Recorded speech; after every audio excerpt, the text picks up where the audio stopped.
월급 관리라든지 세금, 또 노후 관리, 또 저축, 거기에 대해서는 지금까지 적립식 투자에 대해서 중점적으로 다뤘다라고 하면, 목돈 투자는 이제 거치식 투자. 거치식 투자라는 것이 한 번에 큰 돈을 투자를 하는 것을 볼 수가 있죠. 어느 사람한테는 큰 돈이 뭐 100만 원도 정말로 거치식 투자가 될 수도 있는 거고요. 어떤 사람한테는 뭐 수십억 원이 목돈이라고 느끼는 사람도 있을 것 같죠. 어쨌든 간에 적립식이라고 하면 자금이 매달 꾸준하게 뭐 자동이체식으로 투자가 되는 것을 적립식이라고 하면, 이것은 뭐하냐, 한 번에 이제 투자를 하는 거죠. 투자를 하고, 그렇기 때문에 목돈 투자 같은 경우는 그만큼 신중히 투자를 해야 됩니다. 특히나 적립식 투자는 사실상 보면 모으는 게 더 크지 어디에 투자가 되고 있는 건 사실은 후순입니다. 왜냐하면 적립식 투자는 어떤 자산이든 간에 그 자산이 미치는 영향이 좀 작습니다. 왜냐하면 떨어지면 떨어질수록 내 자금은 10만 원씩 고정적으로 들어가지만 더 사는 효과가 있죠. 예를 들어서 2000포인트의 주식을 샀었을 때와 1000포인트일 때 10만 원씩 똑같은 돈을 사더라도 이때가 1000포인트 때가 더 사는 결과를 나오는데요.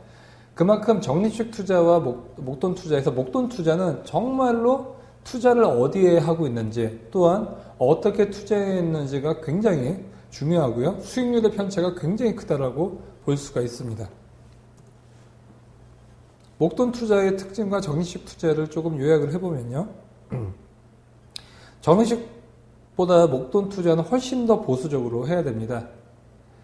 왜냐하면 코스트 에버리징 효과, 그러니까 가격이 평균화가 되는 효과가 있습니다. 적립식 투자는 2000포인트 때 주식, 그러니까 2007년도에 꼭대기였다가 2007년도 11월 달에 폭락을 하죠. 이제 2008년도에 이제 리먼 사태가 벌어지면서 우리나라 지수는 2000에서 1000포인트 밑으로 반토막이 났습니다. 그런데 이때 적립식을 투자한 사람은 마이너스 50%일까요? 그렇지가 않습니다. 마이너스 한 20%에서 30%, 40% 정도, 그 정도밖에 되지 않습니다. 왜냐하면 매달 투자가 됐기 때문이죠. 무엇이냐? 2000때도 10만원씩 투자했고, 1000포인트 때도 10만원 투자했지만, 1000포인트 때 10만원 투자는 2000포인트 때 수십만 투자한 것보다 좌수가 2배로 더 투자가 되는 거기 때문에 저점에서 많이 사는 효과가 있습니다. 그래서 적립식 투자 같은 경우는 사실상 변동성이 좀 작습니다. 지수가 2배 오르락내리락 해도 적립식 투자는 뭐 마이너스 플러스 20-30% 대에서 크게 움직이진 않는데, 목돈 투자는 2000포인트 때 내가 주식을 투자했는데 1000포인트 때 평가 금액을 보면 반토막이 나 있는 거죠, 한마디로. 그렇기 때문에 주식을 투자하더라도 적립식 투자는 공격적으로 해도 되지만, 거치식 투자, 목돈 투자 같은 경우는 주식에 투자할 것 같으면 조금 더 예를 들어서 중소형주 투자할 것 같으면 적립식은, 거치식은 대형주를 투자를 해야 되고요. 대형주를 적립식으로 투자할 정도라고 하면 나는 목돈 투자할 때는 대형주보다 조금 더 보수적인 배당주를 투자를 해야 되고요. 적립식으로 내가 배당주 정도를 투자할 수 있는 성향이다라고 하면, 거치식은 배당주보다도 조금 더 보수적인 채권형이라든지 ELS 쪽에 투자를 해야 되는 부분이 있죠. 그만큼 거치식은 조금 더 보수적으로 투자를 해야 된다고 볼 수 있습니다. 두 번째는 시점도 굉장히 중요합니다. 적립식 투자는 시점이 거치식보다는 그렇게 중요하지 않습니다. 언제가 됐든 많이 떨어져 있으면 적립식 투자하기 좋고요. 또 많이 올라가 있더라도 적립식으로 꾸준하게 투자해도 그 수익률의 편차는 작습니다.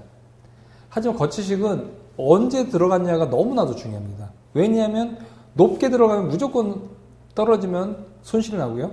낮을 때는 들어가면 수익이 굉장히 많이 나겠죠. 그만큼 투자에 대한 타이밍, 내가 돈을 넣을 때, 투자를 할 때가 언제냐가 굉장히 중요하고요. 그렇기 때문에 세 번째인 기간별, 투자자산별, 분산 투자가 중요한 겁니다. 첫 번째는 1억을 투자를 하면 초보분들이 굉장히 많이 실수를 하시는 것들이 어떤 게 있냐면요.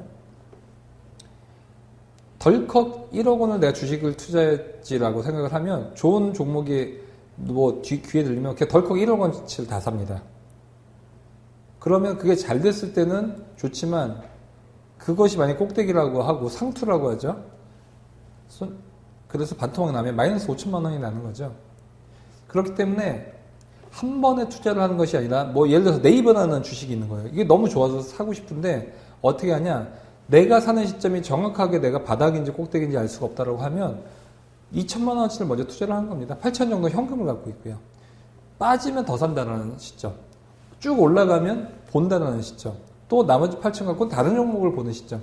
그렇게 유연하게 갈 수가 있어야 되는데 1억을 한 번에 투자를 하면 우선 현금이 없죠. 그 상황에서 주가가 만약에 20%까지 빠진다고 하면 말 그대로 멘붕이 오고요.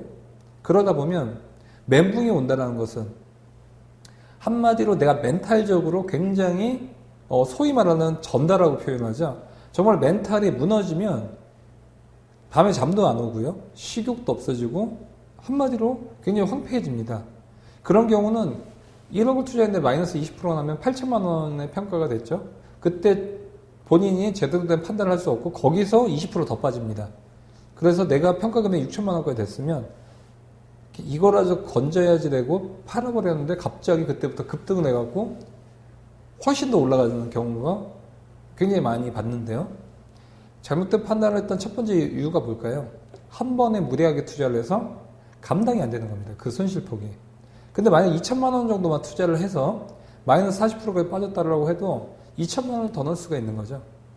그런 거치식 투자는 운용에 대한 묘미가 굉장히 중요합니다. 왜냐하면 여기서 지금 동영상 들으시는 분들도 내가 예전에 투자했던 종목인데 정말 대박이 난 경우가 있어요. 나는 한 주도 없지만. 중요한 것이 무엇이냐? 종목이 중요한 게 아니라 운용이 더 중요합니다. 왜냐하면 내가 투자했던 종목들 중에서 대박 난 것도 많은데 나는 정작 대박이 안 났던 이유는 종목을 못 찾아서인 것보다도 운용을 잘못해서 그런 것이죠. 목돈 투자는 운용을 어떻게 치고 나가고 어떻게 포트폴리오를 짜고 있고 경제 상황에서 어떻게 대응을 하는 그 운용 방법이 더욱더 중요하다고 볼 수가 있습니다. 그 다음 투자 자산별도 중요하겠죠.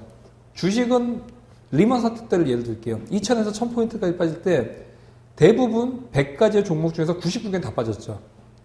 그렇기 때문에 주식에서 아무리 분산 투자를 잘한다고 하더라도 손실이 날 수가 있겠죠. 그런데 그때 나는 5천만 원 주식에 투자했지만 5천만 원은 달러에 투자를 한 거예요. 그때 원화가 달러 대비해서 환율이 1,000원에서 1,500원까지 급등했죠. 그것은 무엇이냐? 원화 대비해서 달러 가격이 50%가 급등했다는 거죠. 리먼 사태 때. 이런 주식에 100%가 투자가 되어 있는 것이 아니라 어떤 거는 주식에 있지만 어떤 거는 달러라든지 아니면 어떤 것들은 채권, 어떤 거는 예금 이렇게 분산 투자가 되어 있다고 하면 리먼 사태 같은 그런 안 좋은 시기에서도 잘 버틸 수가 있고요. 심지어는 1000포인트까지 떨어진 다음부터 주식들이 급등을 하기 시작했죠. 다시 1000포인트에서 2000포인트까지 올라갔고요. 그것들이 불과 몇 달을 걸리지 않았거든요.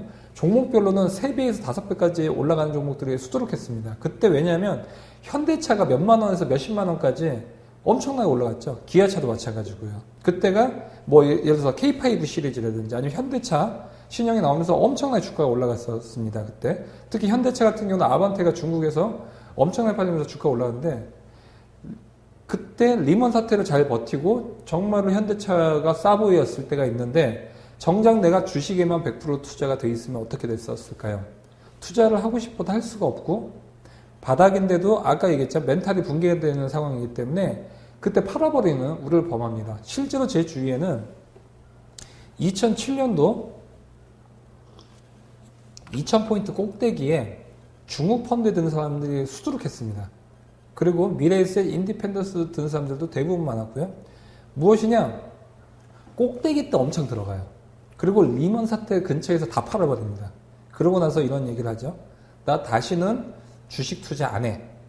라고 생각이 들 때가 대부분이 바닥일 때가 정확합니다. 제가 상담해보면 펀드 이것 좀 봐주세요. 어떻게 운영이 되고 있는 거죠.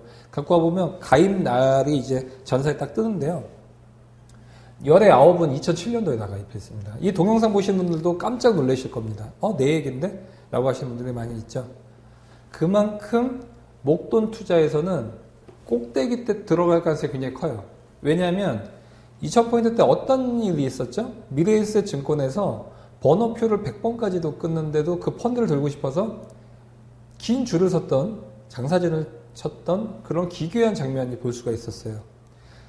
증시 속담에서 증권사 입장에서 애기 울음소리가 들리면 꼭대기라는 얘기가 있습니다. 그것이 그냥 나온 얘기가 아니라 애 아줌마가 애기를 들쳐업고라도 나는 이걸 가입을 하겠다라고 생각을 하는 거는 무엇이냐?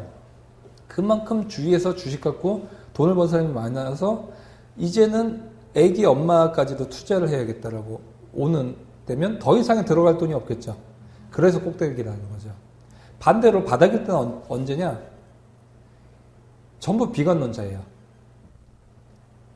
2008년도 11월 달에 리먼 사태가 터졌었죠. 그때 전 일간지, 동아일보, 조선일보, 뭐 한국경제, 매일경제, 경제신문사 일면 탑이 뭐냐? 리먼 사태 벌어졌고 앞으로 장기 제2의 대공황이 올 가능성이 크다라는 것이 탑 뉴스였습니다.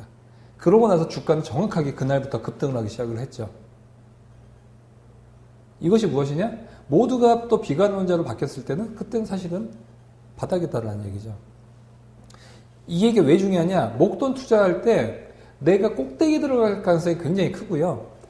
바닥일 때 팔 가능성이 굉장히 크다라는 거예요.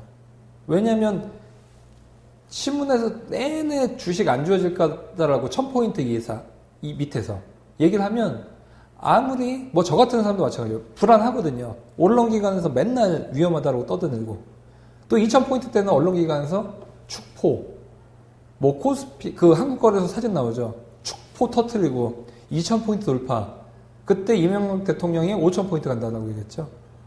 5000포인트 눈앞에 이런 것들이 다 할 때는 투자를 더 하고 싶죠. 목돈 투자 시에는 반대로 투자를 해야 됩니다. 사실상 사람들이 전부 안 좋다라고 하는 제가 이름 붙인 건 휴먼 인덱스라고 하는데요. 주위 사람들 다 물어봐도 야 그거 무섭지 않아? 지금 위험하다던데? 그때는 정확하게 바닥이고요. 너도 나도 들려고 하고 뭐 산속에 있는 스님조차도 증권사 입장 가서 계좌 틀려고 하면 그때는 어김없이 버블이라는 얘기입니다. 그렇기 때문에 목돈 투자는 기간별, 투자 자산별로 분산 투자가 필요하고요. 세금 폭탄에 유의해야 됩니다. 왜냐하면 목돈 투자는 큰 돈에 투자를 하고 그만큼 수익을 크게 벌어들이면 거기에 따라서 세금이 왕창 나올 가능성이 큽니다. 특히 전 시간에도 ELS에 대해서 설명을 드렸는데요. 보통 ELS가 3년 만기가 많습니다. 그러면 3년 뒤에 3년치에 이제 다 줍니다. 예전에는 수익률이 보통 뭐 15%, 20%인 ELS 상품들이 많았습니다. 그러면 20%인 상품에 1억을 투자를 한 겁니다. 3년 뒤에 60%의 수익을 주죠. 그럼 6천만 원의 이자가 한꺼번에 떨어지면 이 6천만 원의 세금은 어떻게 매겨질까요? 먼저 15.4%를 원천 징수를 합니다. 그러면 6천만 원의 15.4%를 떼고 예를 들어서 뭐 세금이 뭐 500만 원이 났다. 6천만 원이니까 한 뭐 800만 원의 세금이 나왔다고 하면 6천만 원이 입금이 되는 것이 아니라 5,400만 원만 입금이 되겠죠. 그 다음에 그걸로 끝나는 것이 아니라 이게 2천만 원이 넘어가면 종합과세에 해당이 됩니다. 그러면 내 종합과세 세율은 짧게는 8%지만 높을 때는 38%까지 올라갑니다. 그러면 38%의 세율, 그러니까 6천만 원에서 38%면 얼마 정도 될까요? 한 뭐 적어도 1,000에서 2천만 원 정도가 나오겠죠. 그렇기 때문에 목돈 투자는 이런 수익이 한꺼번에 나올 수 있는 상품보다도 ELS 중에서 그런 게 있습니다. 만기에 주는 것도 있지만 어떤 조건이 되면 매달 주는 게 있습니다. 월 지급형 상품이 있고요. 그런 것들로 투자를 하는 것이 훨씬 더 낫다. 실제로 제가 이제 증권사에서 재직 시절에는 자산이 크신 분들을 많이 만나봤는데 그분들은 월 지급식을 상당히 선호를 했죠. 또 비과세 상품도 선호를 했었고요. 그 이유가 뭐냐면 목돈 투자에 대해서 너무도 많은 경험을 하셨던 분들이 많았는데 세금 폭탄을 한두 번씩 다 맞아보신 거예요. 특히 뭐 채권들도 저번 시간 채권대에서 좀 설명드렸죠. 3개월 이표채도 있는 반면에 만기 일시에 주는 것들도 있습니다. 그런 것들은 비과세인 것들이 아니라고 하면 세금 폭탄 나올 수도 있죠. 예금도 마찬가지죠. 예금 3년 만기 예금인데 1억 투자한 거예요. 거기에 3년치 이자가 한꺼번에 나오면 그 해에는 다른 이자를 줄여야겠죠. 그래서 실제로 고객들을 제가 이제 관리를 했었을 때는 어떻게 했냐면 매년 이자가 나올 수 있는 부분을 예상치가 어느 정도가 나오지 않습니까? 그때는 다른 이자를 좀 줄이고 만기를 피해가는 거죠. 그렇게 해야지만 세금은 적정하게 이어질 수가 있고 1년에 너무 편중된 수익이 안 나게끔 골고루 매해 나눠줄 수